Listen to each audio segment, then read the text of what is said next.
एक बार की बात है, एक लड़का था। उसका नाम सबल था, जो नगर में रहता था। वह अपने जीवन से बहुत निराश था। उनकी निराशा का कारण यह था कि वह अब तक अपने जीवन में कुछ नहीं कर रहा था। उसके माता पिता उसे ताने मारते थे कि आपके सभी मित्र कुछ न कुछ कर रहे हैं, लेकिन आप अभी भी घर बैठे हैं। दोस्तों के बीच भी अक्सर उनका मजाक उड़ाया जाता था। वह कहीं जाता तो लोग उससे पूछते कि आप क्या कर रहे हैं। उसे यह बताने में भी शर्म आ रही थी। वह कुछ नहीं कर रहा था। धीरे धीरे उसने रिश्तेदारों से मिलना जुलना कम कर दिया और लोगों से मिलना भी बंद कर दिया। वह ज्यादातर समय घर पर ही रहता है। वह अकेला रोता है और भगवान को कोसता है और अपनी किस्मत को दोष देता है। अब उसे अपना जीवन बोझ लगने लगा था। कभी कभी वह सोचता कि कब वह कुछ करने के योग्य बनेगा, और फिर वह सोचता कि जिंदा रहने से अच्छा मर जाना है। एक दिन वह अपने नगर की एक गली से गुजर रहा था। तभी उसने देखा कि एक उपदेशक दुख और परेशानियों पर उपदेश दे रहा है। वह भी उसी भीड़ में सबसे पीछे बैठ गया और गुरु के प्रवचन सुनने लगा। उपदेशक कह रहा था, दुख एक शिक्षक की तरह है जो हमें जीवन की सच्चाई दिखाता है और हमें जीने का सही तरीका सिखाता है। आप चाहें तो जिंदगी जीना भी सीख सकते हैं। गुरुजी उपदेश दे रहे थे कि तुम चाहो तो कुछ भी हासिल कर सकते हो, और अगर चाहो तो एक कोने में बैठकर रो सकते हो।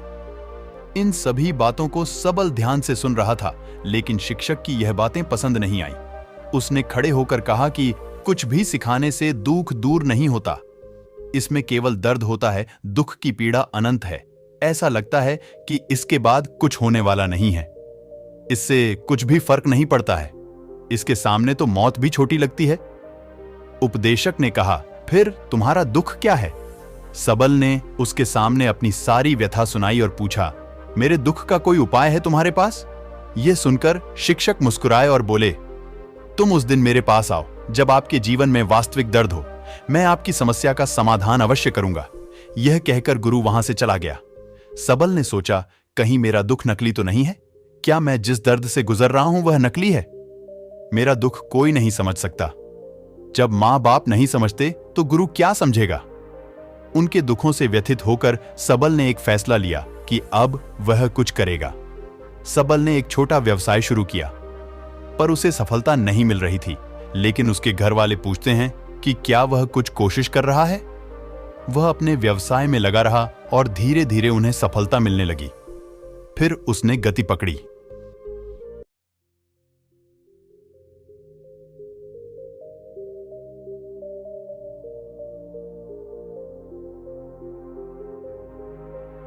और केवल 3 साल के अंदर ही वह एक बड़ा बिजनेसमैन बन गया।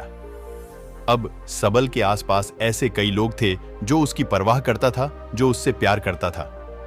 अब उनके परिवार के सदस्य भी उसकी तारीफ करते नहीं थक रहे थे। दिन ब दिन उसके मित्रों की संख्या बढ़ती जा रही थी। अब वह अपनी जिंदगी से बहुत खुश था। उनके कुछ दोस्तों ने उन्हें सलाह दी कि जब आप एक बड़ा बिजनेसमैन बनकर बहुत खुश हैं, तो सोचिए आपको कितनी खुशी होगी अगर आप इस शहर और इस राज्य के सबसे बड़े बिजनेसमैन बन जाते हैं।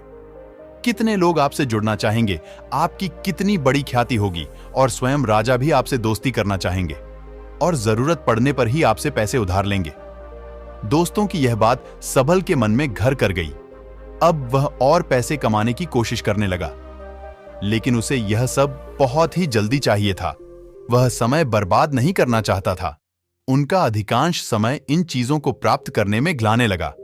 इसलिए वह ऐसे काम करने लगा जो सही नहीं था।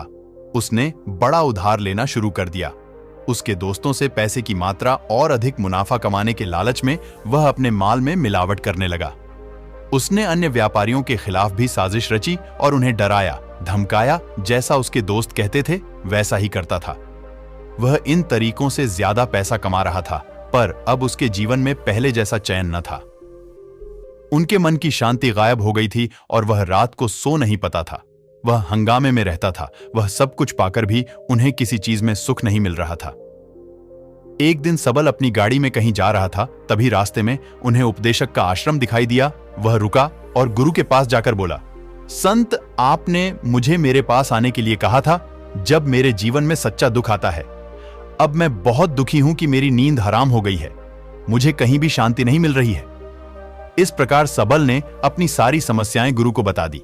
गुरु ने कहा, जब तुम पहली बार मुझसे मिलने आए थे तब भी तुम किसी दुख में थे। आपने उस दर्द से क्या सीखा?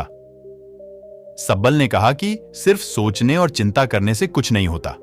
आपकी दृष्टि को सच करने के लिए यह कार्रवाई करता है, और सिर्फ काम करने से कुछ नहीं होता, परिणाम भी मिलना चाहिए। जब आपको लगता है कि आपका लक्ष्य हासिल नहीं होने वाला, तब राह में चाहे कितनी भी मुश्किलें आ जाएं, मन कितना भी निराश क्यों ना हो, कितना भी लगता हो कि अब कुछ नहीं होने वाला है, तभी विश्वास करें, मैं जो भी कर रहा हूं उसमें अवश्य सफल होऊंगा।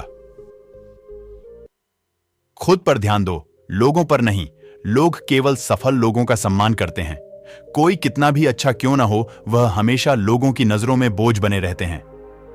यह सब सुनकर उपदेशक मुस्कुराया और बोला, जब आपके पास है तो यह वास्तविक दुख नहीं है। अपने जीवन में वास्तविक दुख आए तब मेरे पास आओ, मैं उसे ठीक कर दूंगा। सबल ने जाते समय साधु को सोने के सिक्कों से भरा घड़ा भेंट किया। घड़े को देखकर गुरु ने कहा कि यह मेरे किसी काम का नहीं है, उस पेड़ के नीचे गड्ढा खोदकर गाड़ दो। सबल ने घड़े को पेड़ के नीचे दबा दिया, जैसा कि गुरु ने बताया, और वहां से चला गया। कुछ दिनों से कारोबार ठीक चल रहा था, लेकिन व्यापार के गलत तरीके के कारण धीरे धीरे उसे व्यापार में घाटा होने लगा। उसकी सारी दौलत धीरे धीरे खत्म होने लगी, और एक दिन ऐसा भी आया जब उसके पास कुछ भी नहीं बचा और उस पर कर्ज का बोझ चढ़ गया था। परंतु वह निश्चिंत था, क्योंकि उसने अपना सारा कर्ज अपने दोस्तों से लिया था। उसने सोचा कि उसके दोस्त बुरे वक्त में उनके साथ खड़े रहेंगे, लेकिन ऐसा कुछ नहीं हुआ। जैसे ही बुरा वक्त आया, दोस्त पहले उससे कर्ज मांगने लगे। अगर उसने कर्ज नहीं लौटाया, उन्होंने उसे जान से मारने की धमकी भी दी। उनके सभी शुभचिंतक और प्रियजन उससे दूर हो गए। उसके दोस्त, जो उसके साथ मस्ती किया करते थे, अब उससे दूर भाग रहे थे। उसका परिवार उसकी गलतियां और कमियां गिनने लगा। उनकी सारी संपत्ति नीलाम कर दी गई और उसके पास कुछ भी न बचा। जब उसने अपने पिता से मदद मांगी, पिता ने कहा कि मेरे पास थोड़ी सी संपत्ति है, मैं तुम्हारी मां को क्या कहूंगा अगर मैं तुम्हें दे दूं। यह संपत्ति हमारा अंतिम उपाय है। सब्बल के मन में गहरा दुख छा गया। उसके आसपास कोई नहीं था जो उनके दुख को समझ सके, जो उसे संभाल सके। जनता के इस विश्वासघात के कारण वह अंदर से टूट चुका था। वह सोचने लगा कि अब जीने का क्या मतलब है, अब मौत ही मेरा सहारा है। वह आत्महत्या करने के लिए पहाड़ी पर जा रहा था। तब से उसे याद आया कि उस शिक्षक ने उससे कहा था, मेरे पास आओ जब तुम्हारे जीवन में वास्तविक दुख हो। सबल गुरु के पास गया और अपनी सारी व्यथा सुनाई, आंखों में आंसू लिए। उसने कहा, हे गुरुजी, मेरे दुख का निवारण कीजिए। गुरु ने कहा, जब जीवन में असली दुख होता है तब मेरे पास आ जाना, मैं इसे जरूर ठीक करूंगा। सबल ने कहा कि यह क्या हो रहा है, मेरी जिंदगी में अभी दुख नहीं है। तो आखिर असली दुख क्या है? गुरुजी ने सबसे कहा कि पहले आप मुझे बताओ, आपने अपने दुख से क्या सीखा? सबल ने कहा कि मैंने वह सीखा, जो लोग हमारे जीवन में आते हैं वह हमारी सफलता और प्रगति के कारण वो हमें धोखा जरूर देंगे, क्योंकि बुरे समय में वे हमारे साथ नहीं खड़े होंगे। वे अच्छे समय में ही हमारा फायदा उठाएंगे और बुरे समय में हमें छोड़ देंगे। उन लोगों पर ही भरोसा करें जो हमारे बुरे समय में हमारे साथ खड़े रहते हैं, लेकिन ऐसे लोग बहुत कम होते हैं। लेकिन जिनके पास है उन्हें उनकी सराहना करनी चाहिए, उनका अपमान नहीं करना चाहिए। मैंने कभी भी किसी के खिलाफ साजिश नहीं रखना चाहिए। अपना काम ईमानदारी और धैर्य से करें और कभी लालची मत बनो। अपने सारे दुख दर्द और अनुभव बयां करने के बाद सबल गुरुजी के सामने आंखों में आंसू लिए बैठ गया।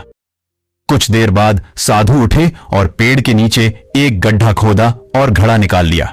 जो सोने के सिक्कों से भरा हुआ था, उसने सबल को देकर कहा, मेरे पास आओ जब तुम्हारे जीवन में वास्तविक दुख हो। सबल ने अपने शिक्षक को धन्यवाद दिया और उसे प्रणाम करके चला गया। उस पैसे से उन्होंने एक छोटा सा व्यवसाय शुरू किया। अब वह छोटा व्यापारी बनकर भी खुश हैं।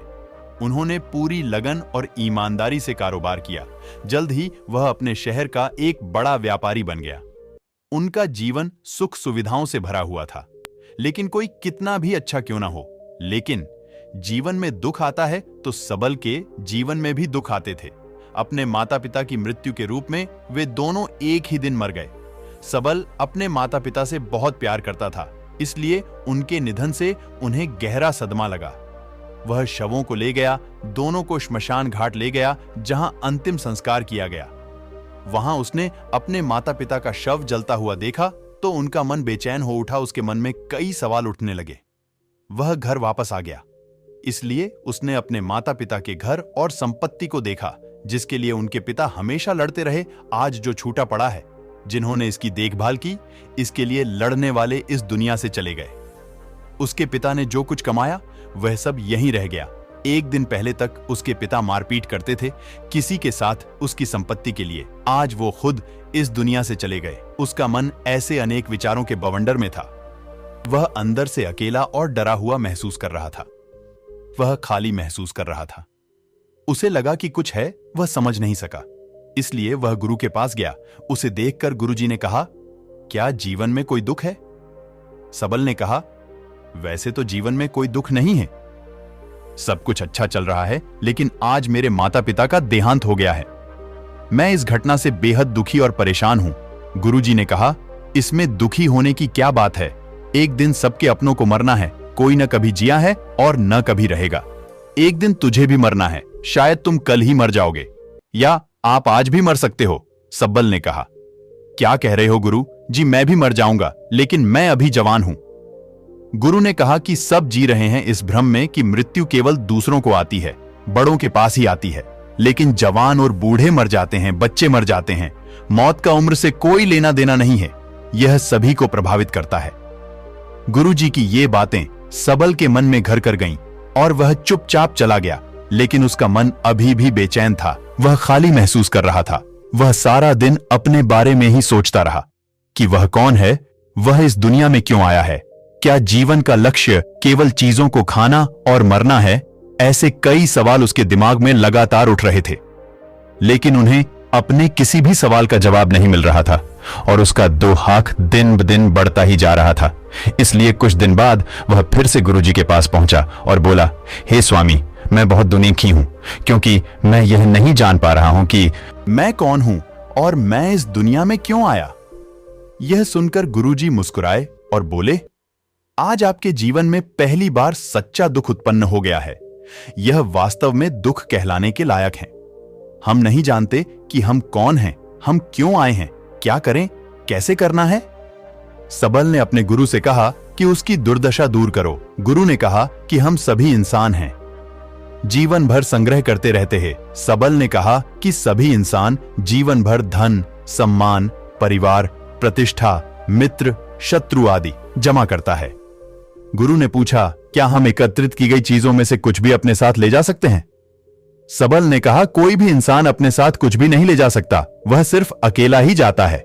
मेरे माता पिता भी अपने साथ कुछ भी नहीं लेकर गए, सब कुछ धन संपत्ति वैभव सब कुछ यहां पर छोड़कर गए। गुरु ने कहा, अब मेरी बात ध्यान से सुनो। इस संसार में हमें जो संग्रह करना चाहिए वह हम नहीं करते। चीजें हमारे सामने होती हैं, लेकिन हम उन्हें देखने की कोशिश नहीं करते। हमें इस दुनिया में जो कुछ भी इकट्ठा करना है वह हम खुद हैं। हमें खुद को जुटाना होगा ताकि जब हम मरें तो हम एकजुट हो सकें और खुद को पहचानने में सक्षम होने के लिए हम अंदर बटे हुए हैं। हम प्यार, नफरत, गुस्सा, ईर्ष्या में बटे हुए हैं। क्रूरता, धन, स्थिति, प्रतिष्ठा, सम्मान, पहचान, धर्म, जाति, सैकड़ों हजारों ऐसी चीजों और इच्छाओं में हम विभाजित हैं और टुकड़ों में जीवन जी रहे हैं। इस विभाजन के कारण हमारी चेतना कभी एक नहीं हो सकती। हमारी चेतना शक्ति बिखरी हुई है, इसलिए हमारे पास इतना समय नहीं है, इतनी ऊर्जा नहीं कि हम मुड़ सकते हैं और अपने भीतर देख सकते हैं। वास्तव में धन, सम्मान और सुविधाओं का अभाव, लोग इसे दुख समझते हैं और जीवन भर के लिए जो दुख कहकर रोते रहते हैं और समाधान खोजने का प्रयास करते रहते हैं, उन्हें अपना समाधान कभी नहीं मिलेगा, क्योंकि जिसे लोग दुख कहते हैं वह वास्तविक दुख नहीं है। यह सिर्फ एक आदमी की इच्छा है, उसकी इच्छा कभी पूरी नहीं होती, इसीलिए व्यक्ति को कभी उनके प्रश्नों का समाधान नहीं मिलता। इसलिए इन सब से परे यदि आप अपने दुखों का अंतिम समाधान चाहते हैं तो सबसे पहले खुद को समेटो। इस दुनिया से अपनी ऊर्जा वापस ले लो और इकट्ठा करो। अपने आप पर ध्यान केंद्रित करो, स्वयं पर ध्यान दो। अपने मृत्यु से पहले अपने आप को जानने की कोशिश करो, बिखरो मत। सबल ने कहा, तो गुरुजी, क्या हम इस संसार को छोड़ दें? हमारी सभी इच्छाओं को मार देना चाहिए। किसी से प्रेम नहीं करना चाहिए, धन संग्रह नहीं करना चाहिए, सम्मान की आशा छोड़ देनी चाहिए। शिक्षक ने कहा कि भावनाओं और इच्छाओं ऐसे बिखरे हुए मनुष्य में से निकल आओ, जैसे कोई पत्थर पहाड़ से गिरे जिस पर पर्वत का कोई वश नहीं है सिवाय देखने के, परेशान होना और कुछ खोना। वैसे ही बिखरे हुए मनुष्य की इच्छाएं बेकाबू और दर्दनाक हैं। उसका अनियंत्रित मन इच्छा करता रहता है और कल्पना करता रहता है। और यह दुख देता है, लेकिन जब एक व्यक्ति अपने मन को एकत्र करता है तो वह जो कुछ भी करता है वह उसके नियंत्रण में होता है। फिर उसकी इच्छा से इच्छाएं भी उत्पन्न होती हैं। सबल ने कहा कि आपने मेरे असली दुख का समाधान कर दिया। आपका बहुत बहुत धन्यवाद। अब से मैं खुद को समेटने, खुद को तराशने की कोशिश करूंगा। गुरुजी ने कहा कि मानव शरीर में बहुत ऊर्जा और शक्ति है, लेकिन यह फालतू के कामों में बंटा हुआ है, बेकार की बातों में लगा हुआ है। ये एक बहुत ही शक्तिशाली मशीन की तरह है, एक बच्चे के हाथ में रखा जा रहा है और वह बिना सोचे समझे अपनी शक्ति बर्बाद कर रहा है और बिना किसी नियंत्रण के। इसीलिए इस शक्ति पर ध्यान दें, अपनी चेतना और इसे इकट्ठा करें। सबल को अपने प्रश्नों का उत्तर मिल गया। उसने अपने गुरु का शुक्रिया अदा किया और चुपचाप चला गया। दोस्तों, उम्मीद है आपको यह कहानी पसंद आई होगी। अगर आपको यह कहानी पसंद आई हो तो अपने दोस्तों और परिवार के साथ जरूर शेयर करें और चैनल सब्सक्राइब जरूर करें, ताकि ऐसी ही प्रेरणादायक कहानी हम आपके लिए लगातार लाते रहें। आपका कीमती समय देने के लिए धन्यवाद।